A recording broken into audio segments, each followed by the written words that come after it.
أعوذ بالله من الشيطان الرجيم. بسم الله الرحمن الرحيم. الرحمن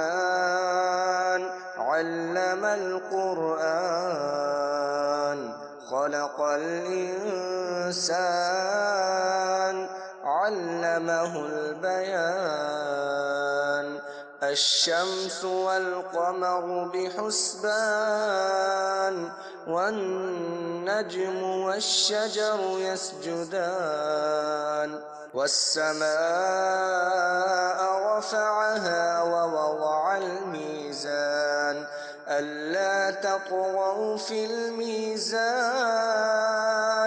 وأقيموا الوزن بالقسط ولا تخسروا الميزان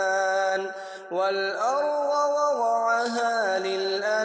للأنام فيها فاكهة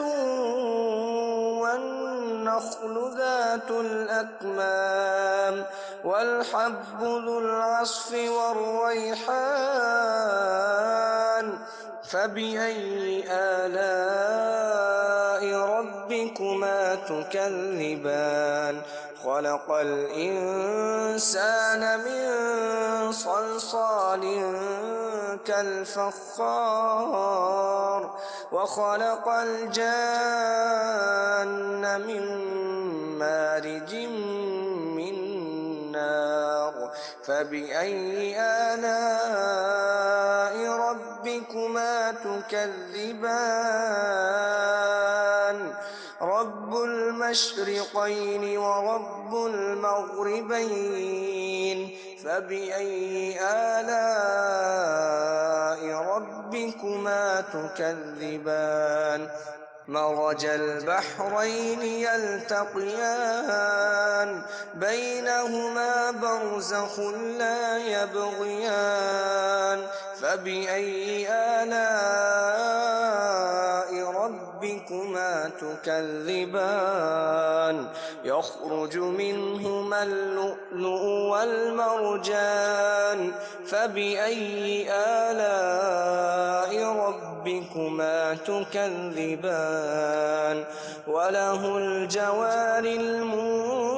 المنشآت في البحر كالأعلام فبأي آلاء ربكما تكذبان كل من عليها فان ويبقى وجه ربك ذو الجلال والإكرام فبأي آلاء ربكما تكذبان يسأله من في السماوات والأرض كل يوم هو في شأن فبأي آلاء ربكما تكذبان سنفرغ لكم أيها الثقلان فبأي آلاء ربكما تكذبان يا معشر الجن والإنس إن استطعتم أن تنفذوا من أقطار السماوات والأرض فانفذوا لا تنفذون إلا بسلطان فبأي آلاء ربكما تكذبان يرسل عليكما شواظ من نار ونحاس فلا تنتصران فبأي آلاء ربكما تكذبان فإذا انشقت السماء فكانت وردة كالدهان فبأي آلاء ربكما تكذبان فيومئذ لا يسأل عن ذنبه إنس ولا جان فبأي آلاء ربكما تكذبان يعرف المجرمون بسيماهم فيؤخذ بالنواصي والأقدام فبأي آلاء ربكما تكذبان هذه جهنم التي يكذب بها المجرمون يطوفون بينها وبين حميم آن فبأي آلاء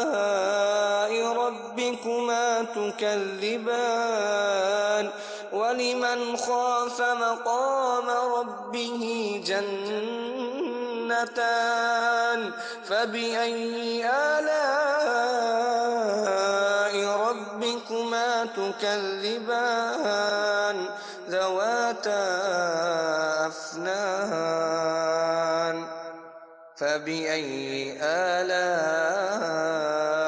ربكما تكذبان فيهما عينان تجريان فبأي آلاء ربكما تكذبان فيهما من كل فاكهة زوجان فبأي آلاء ربكما تكذبان متكئين على فرش بطائنها من استبرق وجنى الجنتين دان فبأي آلاء ربكما تكذبان فيهن قاصرات الطرف لم يطمثهن إنس قبلهم ولا جان فبأي آلاء ربكما تكذبان كأنهن الياقوت والمرجان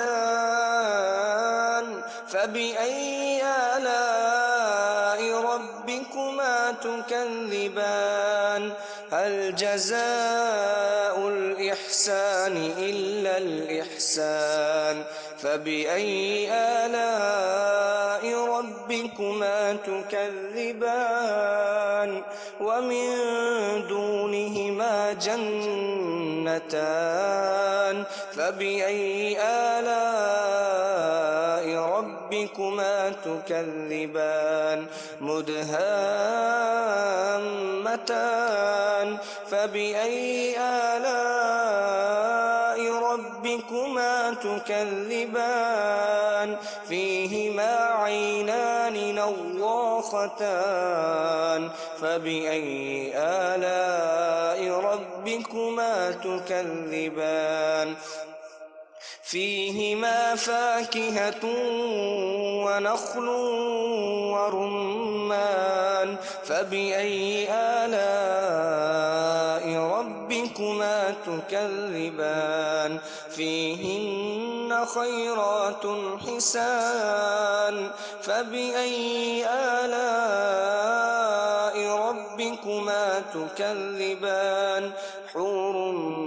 مقصورات